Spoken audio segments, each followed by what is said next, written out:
Hey, welcome everybody. It's a Monday night edition of the Glen Kuiper Show. We are going to talk full-scale Giants again tonight. We got a great guest. You're going to enjoy him.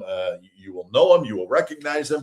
And we're going to keep that a secret for about 30 seconds, and then we'll bring our special guest in to talk Giants baseball. So it's going to be fun tonight as we get closer to spring training. But as always, let's check in with our sponsors before we get this show started. The Glen Kuiper Show is brought to you by Partners Capital, LLC. It's a wealth management firm with experience guiding professional athletes as well as families next door. Partners Capital delivers thoughtful planning, steady guidance, and a clear path forward. Partners Capital, your partner for a stronger financial future. Call them at 1-888-702-7743. We're also brought to you by the Carrig Real Estate Team. The Carrig Real Estate Team, they have been helping families buy and sell homes across the Bay Area with a legacy of client-first service since 1978. Whether you're in the market to buy or sell, trust the Carrig Real Estate Team to guide you home. Go to their website at carrigteam.com or call them at 925-548-4132. Glen Kuiper Show also brought to you by Tilden Properties. By investing in California's multifamily real estate with Tilden Properties, you'll see quarterly dividends and equity buildup in the real estate market. They are Bay Area-based and family-owned. Tilden Properties has been building investment wealth for their clients since 2008. What you want to do is go to their website, look at their portfolio, tildenproperties.com. If you want to become an investor, call them at 925-209-8558. We're also brought to you by Area Rug Cleaning Direct, a subsidiary of Gamble's Flooring. If your area rug needs professional cleaning or repair, Area Rug Cleaning Direct will pick up and return your area rug looking brand new within 5 business days. Family owned and proudly serving the Bay Area for over 35 years. Call Area Rug Cleaning Direct at 925-933-9999 for all your area rug needs. So we appreciate our sponsors as always. Let's get our guest in. We're excited to talk Giants baseball with Javier López, special advisor to baseball operations. It's got a nice ring to it. Javi, how you doing? I'm great. Yeah, thank you. I think it's been an exciting time to being able to jump into the front office a little bit. Awesome. I love broadcasting, but it's nice to get a little peek behind the curtain, see what's going on. Yeah. Well, we appreciate you. We had a little technical difficulties early on, but we straightened it out, and we really appreciate Javi joining us. We're going to talk about your career and your new title and what that's all about in a moment, but with some news being made today by the Giants, we got to start out with that. With spring training just 2 weeks away, Javi, the Giants to get a center fielder in Harrison Bader, 2 years, $20 million. You're involved in these discussions. How did this kind of come together? And I know Bader's name has been connected to the Giants really for most of the offseason, but they finally get it done today. Well, I think it's a great sign. I think that's one of the names that was early on the board as to one of the moves that they wanted to make. And again, when I'm just advising, that's all I do is just advise. They ultimately have to put pen to paper, but they did it. And I think it's a great addition. It's a guy that, Buster was talking about getting better defensively, getting better on the mound and pitching, right? So if that's where your strengths are going to be, you got to be strong up the middle, and gives you a great option in center field. It's a guy that can go get it. There's not many outfielders that have better defensive runs saved since he's made his debut. He can play corners if he needs to, but he is primarily a center fielder. He had 17 homers last year, a guy that can bring some power with the bat. But more than anything, it's such a big center field. And now, I'm sure they'll have a discussion with Jung-Hoo Lee if they haven't had it yet, as to what they want him to do in a corner, if they want him to go to right or whatever that might be. But again, you want more flexibility, and this is what it provides you. And at a 2-year deal, I think it's a good sign. Yeah, exactly. Listen, outfield defense weakness, we all know that. I know Buster's like, we got to fix this.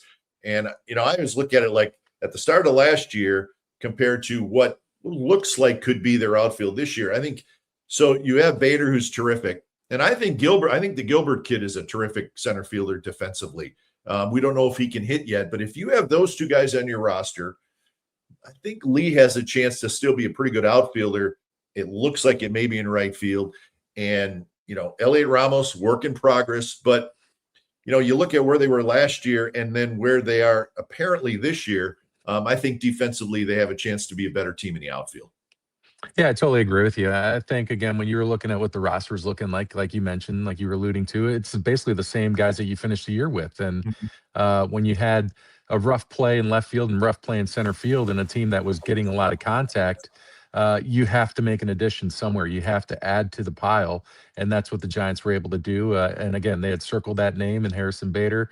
I think he wanted more years, and understandably, when you're a free agent, you want to try to lock in as much years and money that you can. But ultimately, I think the 2-year deal is kind of what it was fitting in for him. You saw Yastrzemski sign that kind of deal. He's actually signed for less money than Yastrzemski signed in Atlanta. So, all in all, I think it's when you go for a defense forward kind of player, I think you like to pick Bader in that spot, and he slotted in nicely. Yeah, and listen, Jung Hoo Lee, I thought last year, first year he only played into 37 games, but last year, full season, and I mean, you can see the athleticism, right? And he's got a good arm, he runs well, but I thought he looked a little hesitant at times last year in center field. Not sure why. Maybe it was because of what happened the year before, running into the wall. I don't know, but just watching all the games and observing, to me, at times he looked a little hesitant. Can you see him moving to right field and being a good right fielder? Because certainly he has the tools to do that. The question is, it's not an easy right field to play. Can he do it? Well, I think that's the big question, right? That's the big what if. It is a difficult right field to play.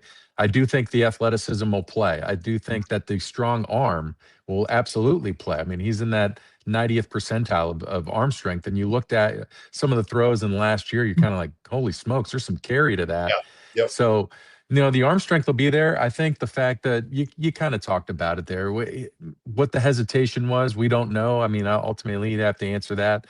Slamming into a wall in those 37 games, maybe there was a little bit of scar tissue with that. That might be something that he had to work through.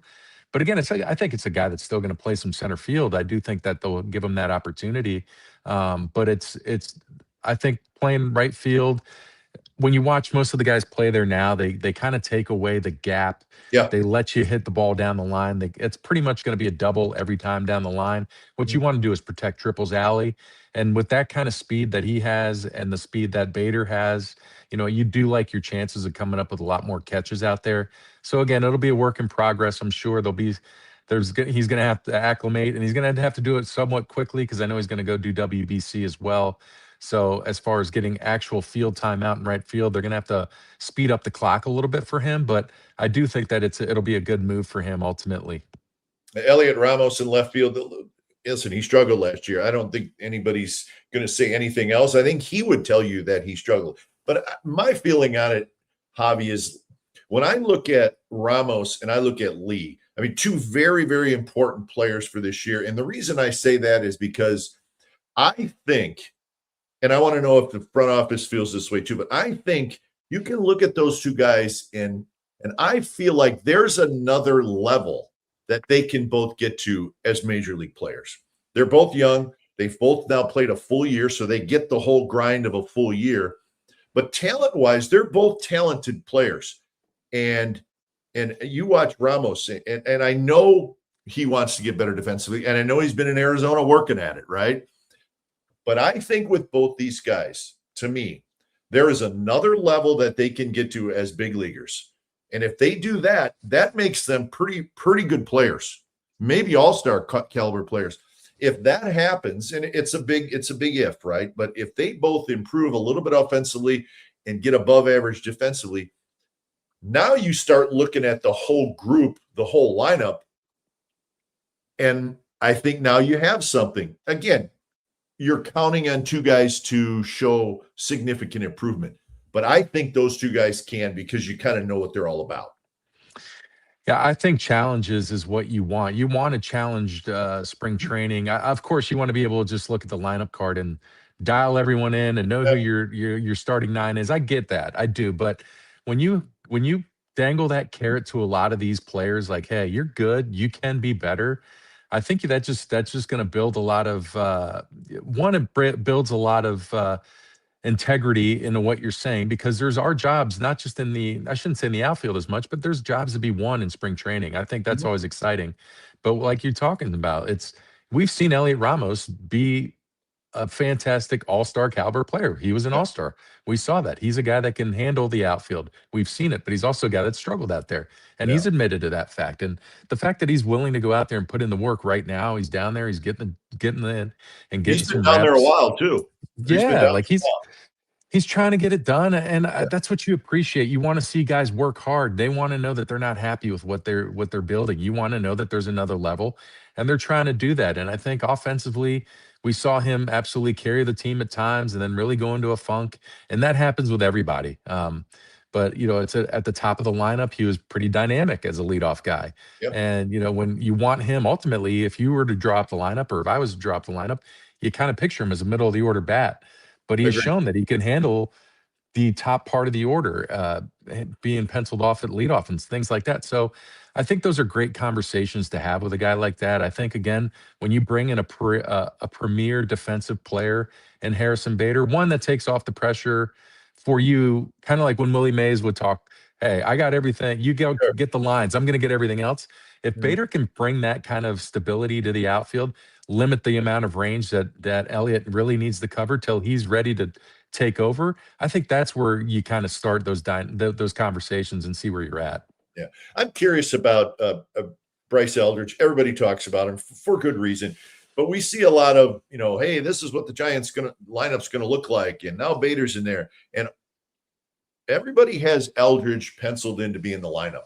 Now, we all hope he is, right? I mean, that would be Sure. awesome. I hope he's ready to play in the big leagues, but he is 21.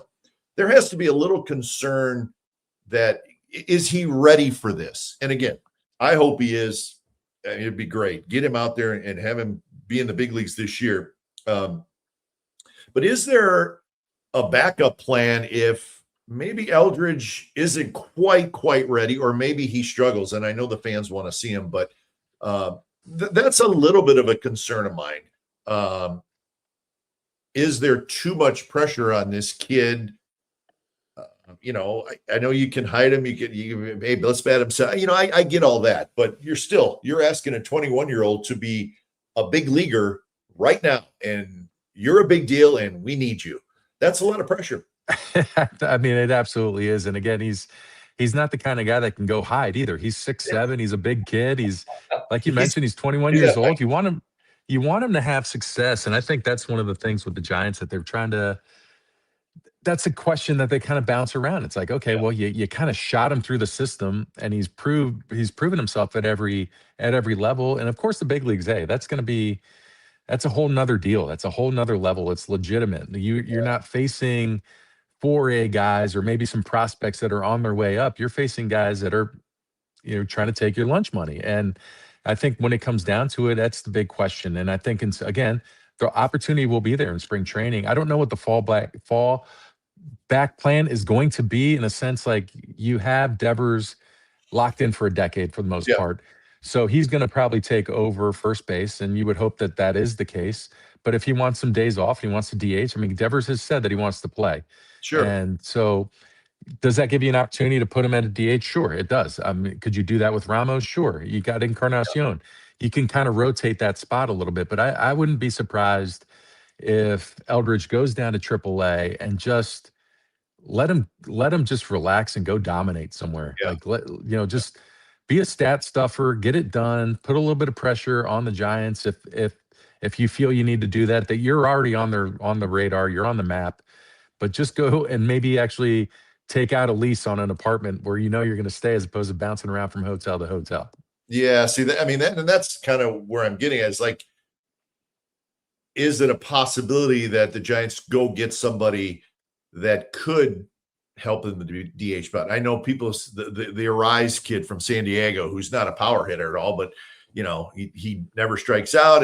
So I'm curious to see how that plays out in the next 2 or 3 weeks leading up to spring training. I also feel like the Giants, you guys, front office people, are showing a lot of confidence, and I think it's a good idea, but showing a lot of confidence in these young starting pitchers that we have. I talked a lot about it on this show, but it's the Birdsongs and the Tidwells and the Wisenhunts and the McDonalds and kind of that group. And maybe that's why you guys haven't rushed out to give one of these free agent starting pitchers a 4, 5, 6 year deal, or get Zach Gallen, but it's going to cost you draft picks and money. Am I accurate there that you guys like these young kids that are right there, ready to pitch in the big leagues? And if you get a couple that do it, that's great for now and the future. Yeah, again, it comes down to competition. We talked about it a little bit earlier. It's you want the opportunity, and the opportunity will be there. Now, I know that there's stability now in the signings with Malley and with Hauser as well. So you brought some stability. You've got some veteran guys that will be able to go to the post for you. But yes, you are leaning on the future a little bit.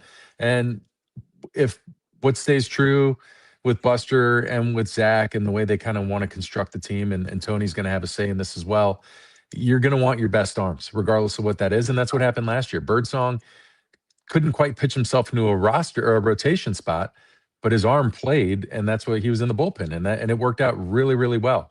I think when we talk about Birdsong, that's the Ferrari, that's the F1 race car, that's the guy that you could see him absolutely dominate. He's shown it that he can dominate a big league hitters with not only his fastball but his plus secondary stuff, the changeup, the devastating curveball.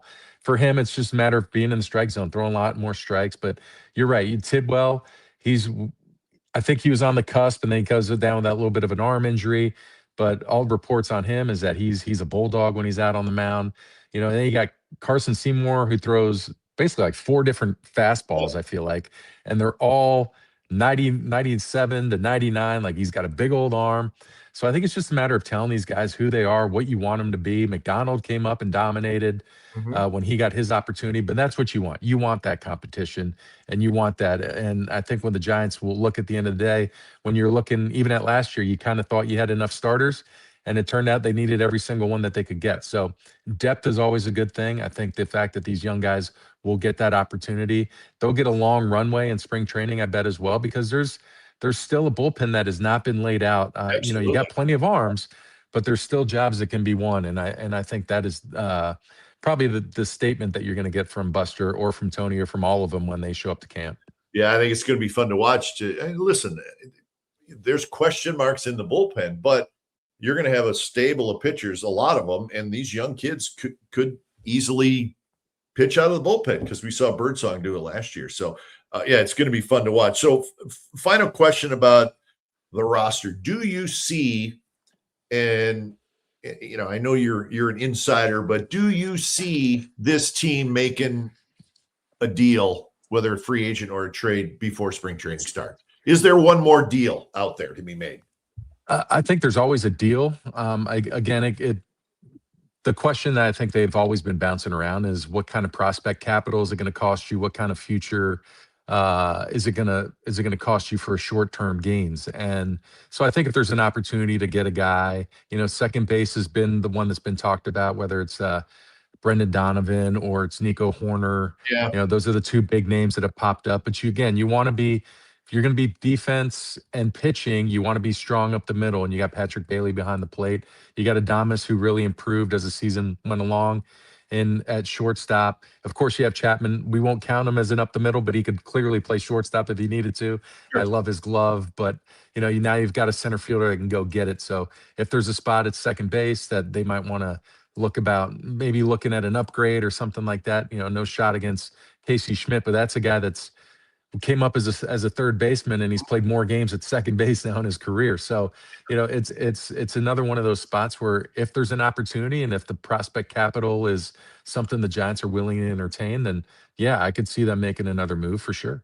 Yeah. And I know there was talk about, Abrams, the second base shortstop from the Nationals, could play second base, but then you see the names they're asking for. And are you ready to give up 3, 4, maybe 5 prospects? Right.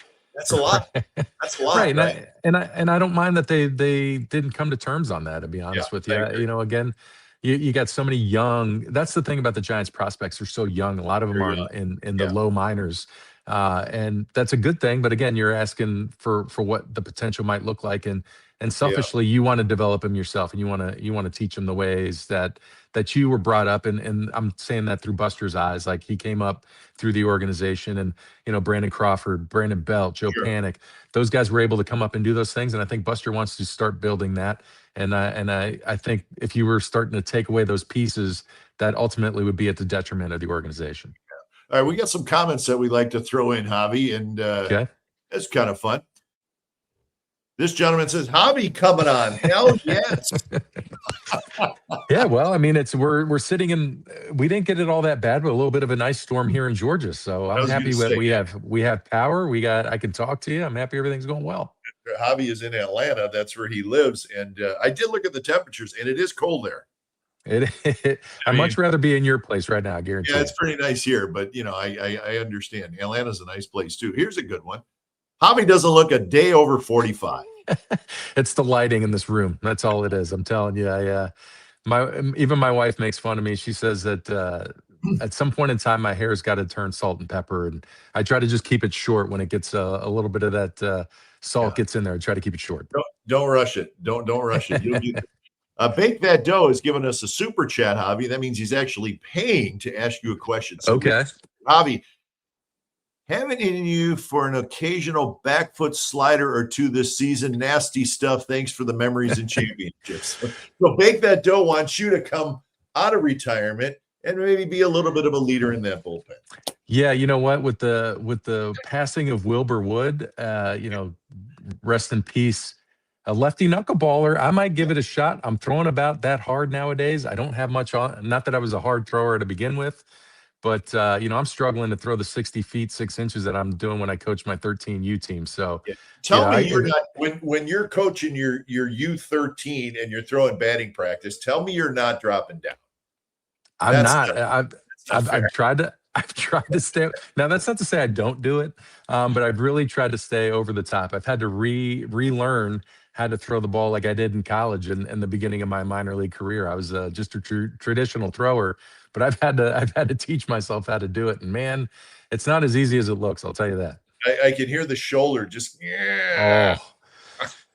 Yeah, Dr. Akazuki wants to get his arm on. He wants to get in there. It's all torn up in there for sure. All right, so let's change the tune here a little bit. You started broadcasting in 2017. This is your 10th year. I mean, that's crazy. I was thinking, I know Javi's been around a while, but boy, your 10th year in this whole thing. Do you enjoy broadcasting? I do. I love it. I think it's you do a great job. I mean, my brother loves working with you, and you're fun. You and Flem are great together. So nobody masters the job, but you do a great job. Well, I appreciate that, and I lean a lot on those guys. You know them, of course. You were raised with the guy, but it's one of those situations where you got to sit there. I've had two great teachers, and listening to Kruk and Kuip do their thing, and then you have John and Dave on the radio side and / TV side as well. And I grew up with John as growing up on the East Coast. I was an Orioles fan. I lived outside Washington D.C., and I grew up with John being the voice of the Orioles. So. I'm being told that I'm working with the guy is just, it's a joke really when I was like, there's no way I would ever believe that. Yeah. And, with Dave, Dave's a contemporary. He's a year older than I am, grew up in the same area.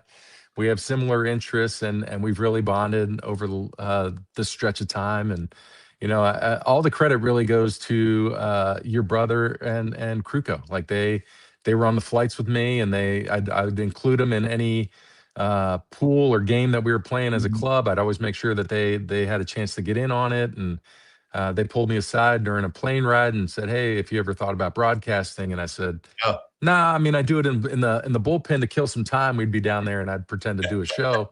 And that was always fun because you would just, ask Affeld or Romo or Casilla to jump in, and Casilla would be my Spanish broadcast guy, which was it was just great. We had a great time down there. That's and fun. We really just enjoyed it. And it was one of those things where like, hey, if you're interested, give it a shot. And so they gave me, I don't know, I think it was 9 games my first year just to see how it went. And slowly I built off of that. But I do enjoy it. I think it's great. I try to give my lens and my view as a former player. Now it's, again, like you mentioned, it's been 10 years so Yeah. since I retired. So my lens gets a little skewed at times, but I do try to relate, and it helps that I have a two teenagers and a daughter that's in high school. So Sure. I try to stay cool with the lingo when I Yeah. can. Yeah. Good luck. Yeah. I got a teenage daughter too, and my lingo is not cool. I mean, like, not good at all. Hey, December, Buster and his guys call you. They want you to join. They want you to be a special advisor. The Giants have this awesome list now of special advisors, right? Dusty and Boach and Kurt Casale joins, and you and Mhm. Ron, and the list goes on and on and on. And it's pretty cool. But tell us about the conversation, because I know you and Buster go way back. I know you guys are tight, but now he's asking you to work in the front office for him. Tell us how that conversation went and why you accepted the job. So really, it was going on for most of the year last year. It just happened to work out that he would be on a lot of the road trips that I was working because, Okay. Kruko does all the games at home. So the road trips are opened up, and I was on a few of those, and we'd always just sit and talk. And even before then, we'd have a text message or a phone call here and there, checking in. And it always start the same. Hey, how's the family? You always start with that, but then, Yeah. what do you see in the team? What do you see? And then we kind of go back and forth as the he would genuinely want my opinion, and I'd give it, and I'd take his feedback, and we would kind of just brainstorm as to some certain things. And organizationally, he was opening my eyes to a lot of things. I don't bounce around the minor leagues ever, and I hadn't really Yeah. known what was going on in Yeah. Richmond or in Sacramento or wherever have you. So, he'd keep me informed as to what that was all about. And he ultimately asked me, he's like, "Hey, what do you want to do?" And I said, "Well, you know what? For a while there, I thought maybe I'd want to be in uniform, but I feel like that's not where I want to be at this point in Sure. time.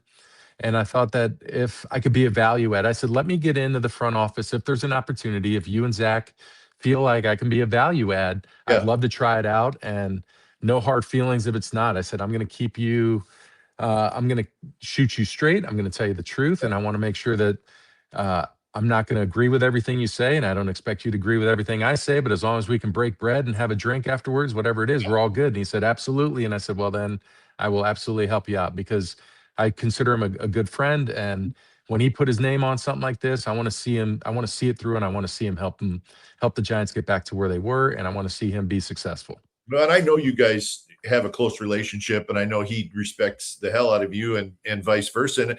And I realized, well, you got traded to the Giants in 2010, and Buster, got called up for good in 2010. So you guys have something in common, obviously, and you were teammates for a long time. But I know just from hearing that you and him do have a pretty tight relationship, and the respect goes a long, long ways with you two. And you saying that, hey, I'm not afraid to say what's on my mind. They may not agree with it. I get the sense that that's what Buster wants. The last thing he wants is yes men, right? Right. And he's learning too. So he wants, give me as much information as I can get. Is my assessment of how he handles things correct?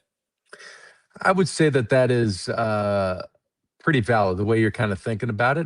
One thing that I was really impressed with I went to the GM meetings in Vegas, and I went to the winter meetings uh, just a few months ago, Yeah. and he's he's exactly the way he was as a player, in a sense that he won't say a whole lot. Yeah. He sits there and just takes in a lot of that information, and then when he feels the time that it's time to share something, or we can have those conversations one on one. But he really does want as much input as possible before he and Zach go make a decision on Sure. something. So he will be bold. I mean, we saw that already with the move for Devers. If there's a move that he sees that he wants to make, he'll be bold and make that move, and execute it whenever possible. But I do think a lot of time he's pretty calculating, and I think that's what I wasn't sure the type of temperament he was going to have for this, but right now from what I've seen, it's been pretty spot on. Like he's cool, calm, and collected. Yeah, how often do you talk to whether it be Buster or Zach or Jeremy or Randy Wynn or any of the guys that you answer to? Like I said, you're not in the Bay Area, but how often do you guys connect? Yeah, so there's a lot of emails or text messages. That happens a lot because, again, I'm 3 hours ahead, so I don't want to be Sure. calling anybody. my day starts at 5:30 in the morning East Coast time. I don't think anybody wants to answer the phone out there in the Bay. So I prep a lot of things via email, or we have different ways of communication. But there will be times that we'll have phone calls. Zach has reached out a few times, and we've had some conversations about various subjects. And Buster is more. We've talked a few times on the phone, but we're more text message Yeah, oriented, I would say. And beyond that, I try to get involved as much as I can. I really ultimately, like, I throw out what I see and what I would love to sure. see if it works. And again, they don't have to listen to it, and I'm sure that a lot of the times they probably don't. But I want them to understand that I am invested and I am trying to put my best foot forward here. And I want to just, again, try to be a value add. So I'm not going to sit on the sidelines if I feel like there's something that they need to know or something I need to get off my chest. Yeah. Now, so you've seen the game as a player, you see the game as a broadcaster, which is a different view, no pun intended. And now you're seeing it from the front office. So do you see the game differently now than you did when you were just a player? I do see the game differently. I do think a lot of the things that I've been exposed to in the last few months is I've tried to play. It's like the 2 minute offense. Like I'm really trying to catch up on the language. I've learned a lot of the analytic language Yeah, and learned, but now it's an even deeper dive when you're able to get into some of the proprietary things that the Giants have, that all the clubs have, and kind of figuring out, deciphering what this means, what this sure. projection is. And again, because sometimes your eyes lie to you, and that's fact. And Yeah. you want to be able to back it up with numbers now, and you can do that. So now it's a matter of just trying to meld those two together the best you can. And again, I'm trying to learn it as fast as I can, but it's also been kind of exciting because as a broadcaster, better than anybody, you just have to sit on your hands for a while. You don't get to really do anything. You get to just call it and paint the picture for the fans at home. So being here, it's now I get to actually see kind of what's going on and some of the conversations that are being had, and the moves that aren't being made but are trying to be made. It's just a different view, and it's an exciting view as well. Yeah, I know the Giants have tried hard to make some trades. I know that for a fact. And do you sense some frustration from Zach and Buster not being able to pull off a trade? And when I say frustration, not necessarily at anybody, but just that sometimes the trade landscape is tough. Do you sense that at all? I don't really get that from them. What I always find interesting is what ultimately they're willing to trade. Again, we talk about the prospect capital and what that's going to Yeah, entail, and again, I think they're not afraid to make the bold move. I think if it's going to help the club in the short term and in the long term, you're willing to do it. Um, I think the hesitation is really industry wide when you look at it. I feel like as a former player, and you kind of want things done quickly, and that's just not how business is done at the major league front office level. Again, they have to talk. You're talking to the presidents of sure. baseball operations. You got to talk to general managers, all Yeah, your assistant general managers. So there's a lot of people that have to sign off on a lot of moves, and of course ownership can supersede all that. So it's one of those things where you got to be on the phone all the time to make the calls. So I don't know. I wouldn't say frustrating. I would say it's just you try to put your best foot forward, try to make the best package that you can, and ultimately, if it strikes, great. It was meant to be. If not, doesn't mean you don't stop trying. You just try to find different angles to get there.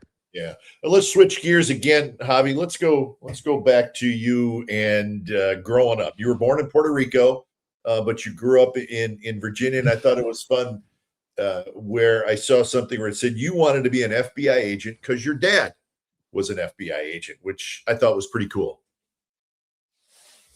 Did we lose Javi? I think we may have lost him. Let's see if we can get him back. Hold on.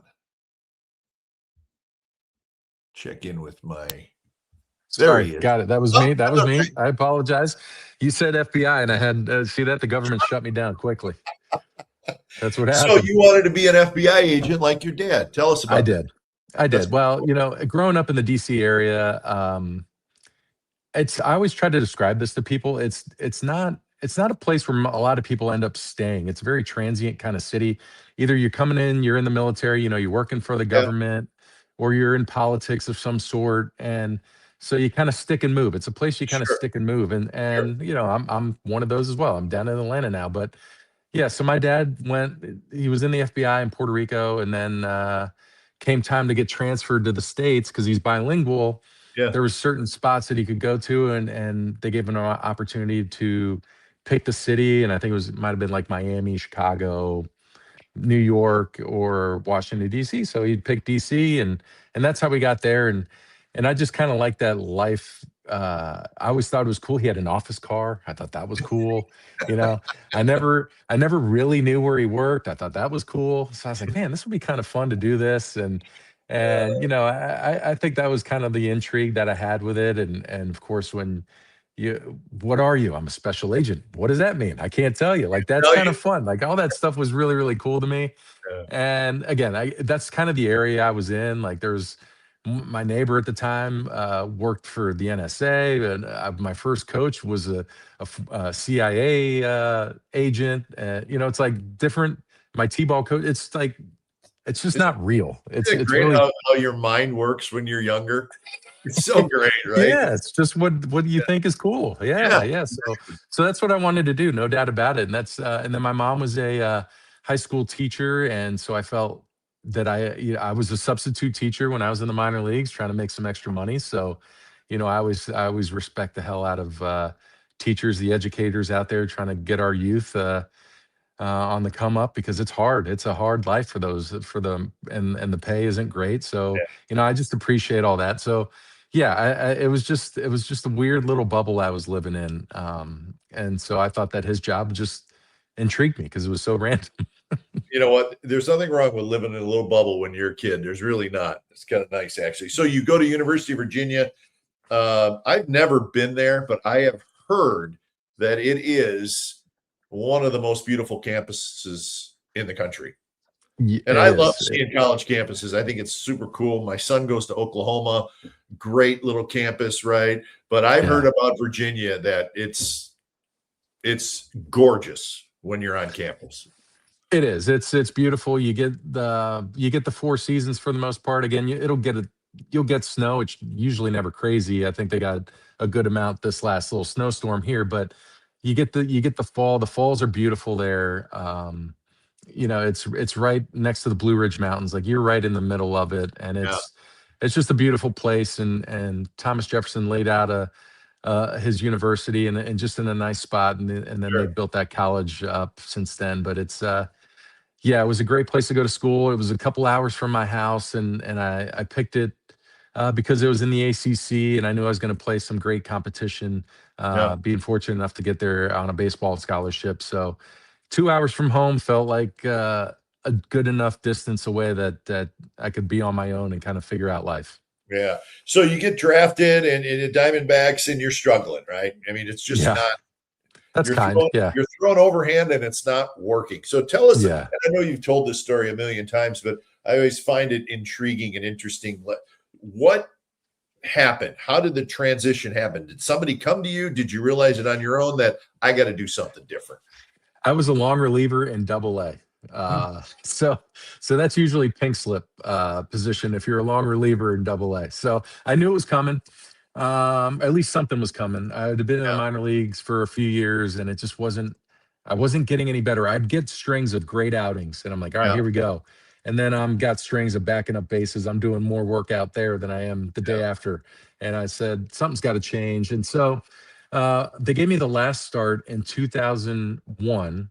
So I was in El Paso, Texas. They gave me the last start of the season because the starters didn't want to go. Sure. So they gave it to the long reliever. Fine with me, right? Everyone swings at the first pitch, the whole skid. Everyone's trying to get home, get in the cars, make the flights. So I tell my pitching coach, and his pitching coach is Dennis Llewellyn, and I tell him, hey, every lefty I face, I'm going to drop down, and every righty, I'll stay over the top. And he flat out looks at me straight in the eye. He's a straight shooter, which I love him for that. He goes, I Yeah. don't care what you do, throw strikes, get the ball over the plate, and get through this game as quick as you can. I said, fair Yeah. enough. Sure. So I went into that game with some bad intentions in a sense. I was trying to kind of end my career. I was really trying to throw my arm out. trying to Yeah. throw every pitch as hard as I could. All the frustrations from all the years kind of Sure. was just coming up, bubbling up, right? So I So end up this throwing is close to the end for you, in my mentally mind. at least, right? Yeah. In my mind, I'm like, this is it. I'm going to become an FBI agent or I'm going to become a teacher. Like that's where I was already going. And so I end up pitching the game. I go 5 innings, maybe so I think it's 5 innings. And it was actually when we got to hit in the when National League teams were facing National League teams, they get to Yeah. hit. So Yeah. as a pitcher, I get a hit. So I'm like, all right, well, what a day. What kind of day is this? I get to get a base hit. I do Yeah. all the things. And we come back in and I'm packing up my bag. And I get the old come over here from Dennis, from Coach Lou. And so I go over there and I'm like, all right, well, here we go. I'm getting fired before I even get a chance to pack my bag. And he just taps me on the shoulder and we just had a good relationship, right? You know, because it's not that I wasn't working hard, I just wasn't successful at what I was doing. Um, and he said, "Do you have any idea how hard you were throwing?" And I said, "No, I got nothing. 90." And he goes, "When you drop down, you're throwing top that at 94, you're throwing Wow. 92, 93." And he goes, "You know, you're that's all I was throwing was a fastball. I didn't know how to throw any other pitch from down under." Sure. And he's like, just pack your stuff up, drive home. Let me have a conversation with the Diamondbacks and we'll Huh. see what happens." He goes, "But I just continue to work on throwing sidearms." So I said, "All Huh. right." And I went home and sure enough, I go and I just kind of work out in the off season, doing the same thing, throwing sidearm, but Sure. still staying over the top with my traditional pitches. Yeah. And I come back to spring training. They invite me back to go to spring training. So they could have sent me on my way, but they bring me back to spring training. And so I throw my first bullpen. I'm doing the same thing. I'm over the top, and I drop my arm for a little bit. And he goes, "What are you Yeah. doing?" And I said, "Well, you told me to do that." He goes, "No, I told you to throw sidearm." So all spring training, I learned to throw sidearm. I'm trying out different arm Yeah. angles, the whole deal. And thankfully they were okay with that because they had Byung Kim. I don't know if you remember that Yeah. guy, Oh, yeah. righty. Absolutely. And Yeah. so they had him and they had Mike Myers at the time. So they had two different arm angles. So Yeah. they appreciated the arm Mike angle Myers faced Barry Bonds every game. every time. So that's what Every I game. did when I made it to the big leagues. I was facing Barry Bonds, but that's how it started. So I went back to Yeah. Double A strictly as a reliever. I had a great year, and this is where it kind of all sped up. I go Sure. back to Double A. I throw, I don't know, 60 something games, maybe on 65 games. Let's say I don't even know what the number is, but pretty much every other day in the minor leagues. And I'm having success and I'm dropping down. I'm getting righties out and I'm getting lefties out. I've learned a breaking ball. Mark Davis was actually my pitching coach that Sure. year. Yeah. So Big again, so lefty. I Yeah. double big Yeah. and his arm was blown up too. So he would be my catch partner every single day. So I owe a lot to MD for my Yeah. career because he'd be out there. He's like, "Hey, what new pitch are we going to learn today?" I said, "What grip we got? Let's Sure. try this Sure. out." And so So your so we did confidence it. was back too. Yeah, because again, it's so result oriented, and you start getting outs, you start feeling good about yourself, Sure. and it's you always need to have somebody that can pump up your tires, and Coach Llewellyn did a great job, and MD did a nice job of that as well. So I do that, and that's the one year that I finished the season, and this is when the minor leagues are still making. I think I was making $1,000 a month, so I had $5,000, and I was going to substitute teach for a minute and try to make a little bit of money, but then I was going to go play winter ball down in Puerto Yeah. Rico, Yeah. and so they offered me $5,000 to go play winter ball, and I thought I was the richest man on Sure. on the Sure. planet. So I'm back, and I just feel so good about this. So I go to Puerto Rico, and I get a call from the minor league coordinator from the Diamondbacks. And this is back when the fall league was a little bit different. You sent a lot of prospects Yeah. to the fall league, and they were like, "Hey, you want to go?" And I said, "Well, I would, but I'm already down in San Juan. I'm playing in Puerto Rico." And he said, "How much are you making down in Making San some Juan?" iron. You're making some iron, right? Yeah, that's what he said. He's like, "How much you making?" I said, "I'm making $5,000." And he goes, "Just stay down there." Because I was like, "Why? Well, what do you get?" He goes, "Yeah, I think it's like $2,000 at that time in Yeah. the fall league or something." And so it was my protection year. They don't protect me. I Sure. go down and I'm having a great winter ball, and ends up that it's Theo Epstein's first year as the general manager for the Red Sox in 2003. And so he rule fives me that winter meeting of 2002. He takes a chance. I go to That's spring huge. training with the big league club, and talk about guys like, I'm in Double A the year. For the last 2 years, I was in Double A. Now I'm up here, and Pedro's in there, and Jason Veritek, and Nomar Garcia Parra, and Manny Ramirez, and Trot Nix. Like all these guys are Yeah. there, No and I'm personalities some there. and I'm Yep. some slappy Double A guy. Like I'm just trying to just pitch and be quiet, and so I go in a chance to make camp there, and they trade me with about 10 days left in spring training. Theo calls me in the office. Grady Little tells me I'm not making the club. Yeah. So I was like, oh man, well, I guess I'm going back to the Diamondbacks. And Theo goes, no, no, no, I traded you. And I said, okay, where am I going? He goes, the Colorado Rockies. And Ah, thank you. Right. I said, okay, yeah, I don't know anybody that plays for the Rockies. So they shoot me over down to Tucson. That's when they're still down in Tucson. And Yeah. I pitch in probably 7 of the next 10 games down there. And I end up making the club. And so that's how I broke in as a Rule 5 pick So you're a in big leaguer, 2003. And right? that's how I made it. Yeah. So in Yeah. 2010, then you get traded to the Giants. What was your initial thought when you got traded there? You had no idea what was going to happen. No idea. But you're going to a new team. They're in it. You don't know anybody. So how was that going on in your mind?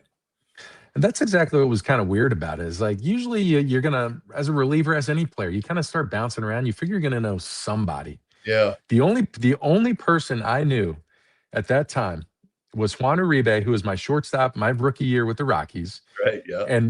and Jonathan Sanchez. He and I had played winter ball, or played for the WBC team Puerto Okay. Rico in 2009. So he's running. We play the Giants early. I want to say maybe April in Pittsburgh, and he's jogging and he sees me and we kind of hug and talk, and he's like, we're going to trade for you. And I said, why would you have two good lefties at the time, Affelt, and I think Runsler was already up, and he's like, we're going to trade for you. I'm like, all right, whatever, dude, don't even think about it, just totally forget. And then we're in St. Louis, we're on the road, and I pitch in the game, and I just get I end up getting the loss, and I get called in the manager's office the next day, and I'm like, all right, he's still upset. He's going to yell at me, and like, we'll have it out, and that'll be fine. And he goes, no, we traded you. I'm like, geez, I didn't know you guys were that upset. And so they trade me to the Giants, and I was like, the Giants? Wow, okay. I was like, I don't know anybody besides Uribe, right? So I go out there, and it's the only time I talk to Brian Sabian, the only time, till we win the World Series. That's great. That's what's funny about it. That saves though, right? I mean, that saves. him As I got to know him, I'm like, I get it now. Yep, Yeah. yep. But he goes, hey, I got you. We traded for you. We can't wait to get you. We play the Dodgers Sunday night.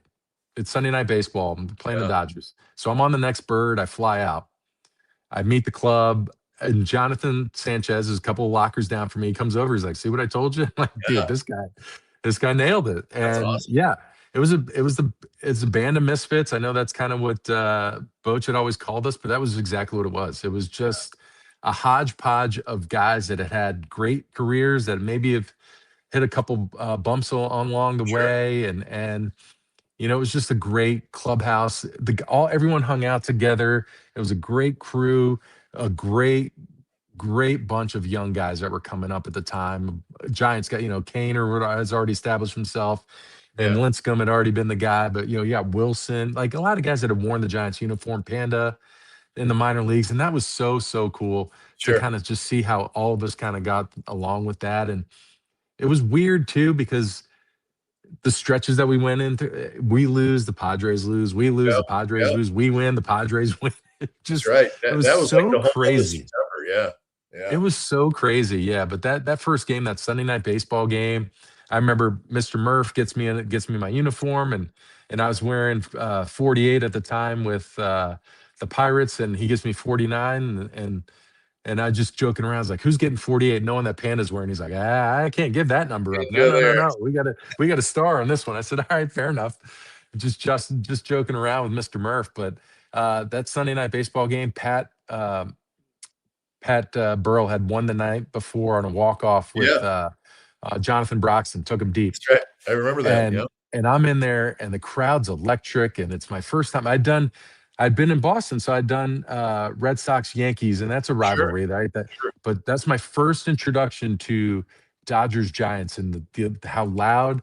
I think it was AT&T at that time. How loud that stadium was. I was like, wow, this is This Yeah, is awesome. that's cool.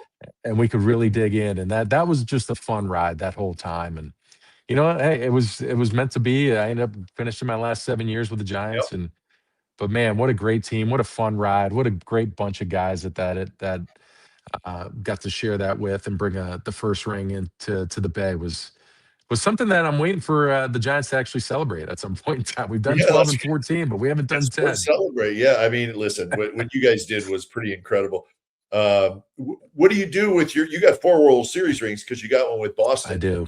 What do you Yes. do? What do you do with those? They packed away tight?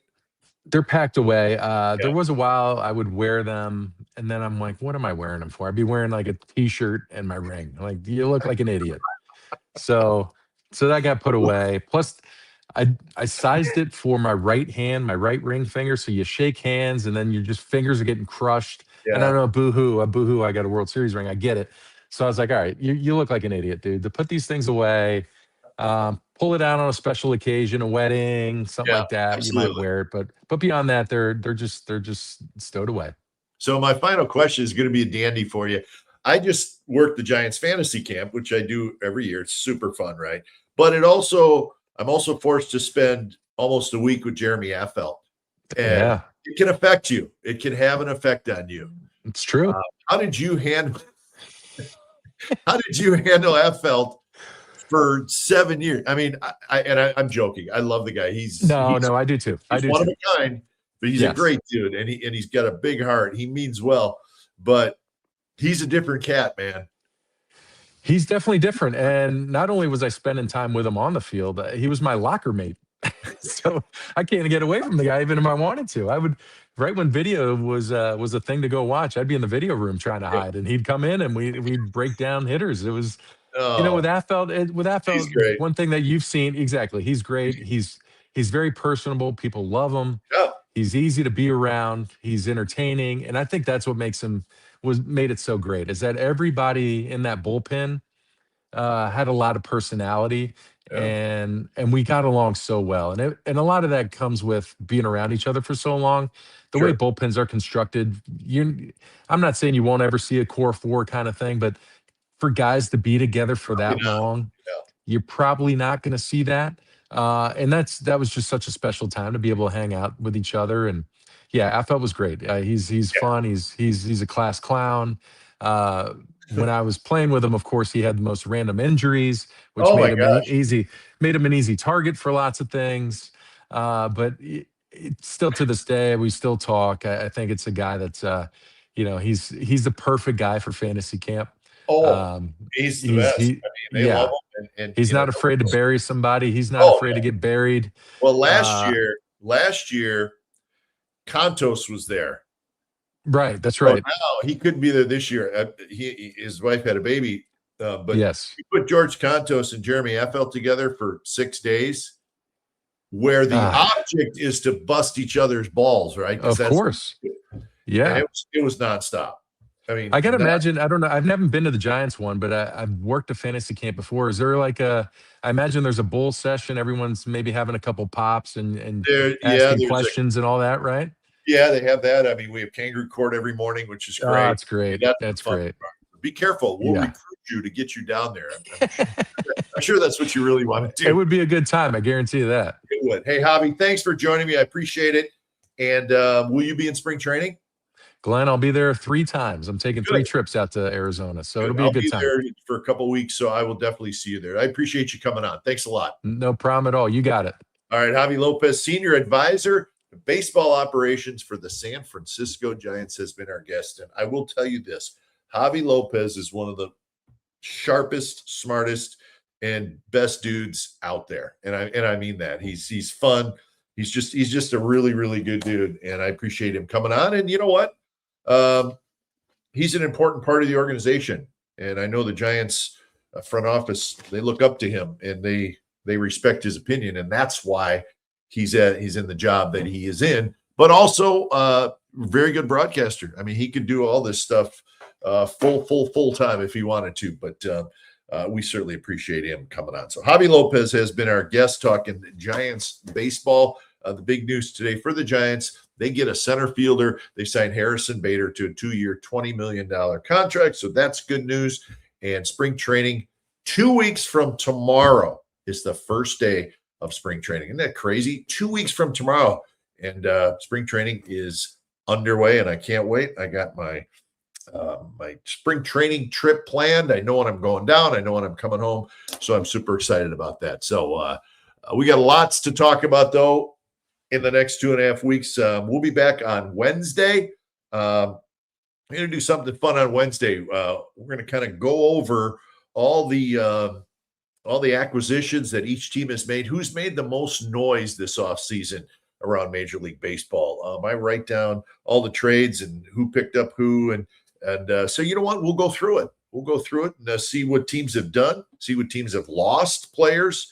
What have they gained? What have they lost? So I thought that would be fun to do as we close in on spring training. And there's still free agents out there. But that's what we'll do on Wednesday night.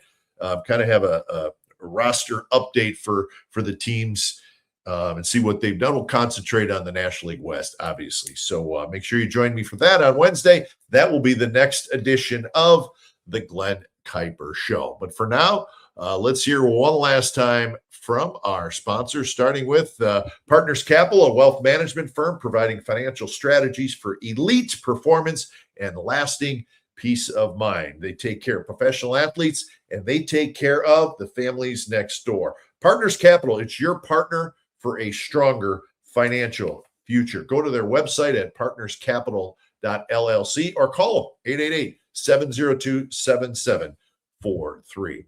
The Glen Kuiper Show is also brought to you by the Carrig Real Estate Team. And whether you're buying, whether you're selling, Carrig Real Estate Team, those are the people you want to go to. They will guide you home. I did it with the Carrig Real Estate. I sold my home with them, and they are terrific. Good people, a good family-owned business, and they've been doing business for a long, long time in the Bay Area, way back since 1978. If you're interested, you can contact Mike Carrig today for a free home sale or purchase consultation. Call carrigteam.com, 925-548-4132. We're also brought to you by the good folks at Tilden Properties. By investing in California's multifamily real estate with Tilden Properties, that's what they do. You can invest with them in the multifamily real estate. I'm telling you, they take great care of their investment partners, and you're going to see quarterly dividends and equity buildup in the real estate market. What's better than California real estate as an investment? That's what Tilden Properties does. Go to their website at tildenproperties.com and look at their portfolio. It's very, very impressive, and you can join as an investor. 925-209-8558. We're also brought to you by the good folks at Area Rug Cleaning Direct. Area Rug Cleaning Direct will pick up and return your area rug looking brand new if it's damaged, if it's dirty. That's what they will do, and they will bring it back to you within 5 business days. Think about that. That's a pretty good deal. Family-owned and proudly serving the Bay Area for over 35 years. Call Area Rug Cleaning Direct at 925-933-9999 for all your area rug needs. Thank you to my sponsors. I appreciate that. And most of all, thank you to my guest, Javier López, the senior advisor to baseball operations, and of course, part of the core 4. He's got 3 World Series rings with the Giants. He's got another one with the Red Sox, and he was great tonight. We appreciate him stopping by. So that's it for tonight's show. Thanks to the viewers. Thanks to our subscribers. We have gone over 16,000 subscribers in 9 months. Awesome stuff. Thanks to you. So hope you enjoyed the show, everybody. We'll see you Wednesday night as we look at who's coming and going on the rosters around Major League Baseball. So that is when we will see you next. Thanks for joining us tonight, everybody. Have a good one.